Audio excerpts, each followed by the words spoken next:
حضرت عبداللہ ابن مسعود رضی اللہ عنہ بیان کرتے ہیں، کسی آدمی نے کسی عورت کا بوسہ لے لیا، پھر اس نے آ کر نبی علیہ الصلوۃ والسلام کو بتایا تو اللہ تعالیٰ نے یہ آیات نازل فرمائی۔ اس کا ترجمہ یہ ہے: دن کے دونوں اطراف اور رات کی چند ساعتوں میں نماز پڑھا کرے، یقیناً نیکیاں برائیوں کو دور کر دیتی ہے۔ اس آدمی نے عرض کیا: اللہ کے رسول صلی اللہ علیہ وسلم، یہ میرے لیے خاص ہے؟ آپ صلی اللہ علیہ وسلم نے فرمایا، میری ساری امت کے لیے ہے، اور ایک روایت میں ہے، جس نے میری امت میں سے اس پر عمل کیا اس کے لیے ہے۔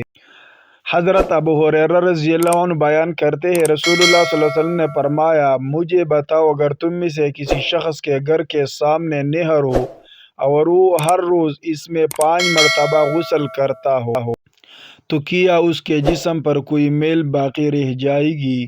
صحابہ کرام رضی اللہ عنہم نے عرض کیا، اس کے جسم پر کوئی میل باقی نہیں رہے گی۔ آپ صلی اللہ علیہ وسلم نے فرمایا، یہی 5 نمازوں کی مثال ہے، اللہ تعالیٰ ان کی ذریعہ خطائی مٹا دیتا ہے۔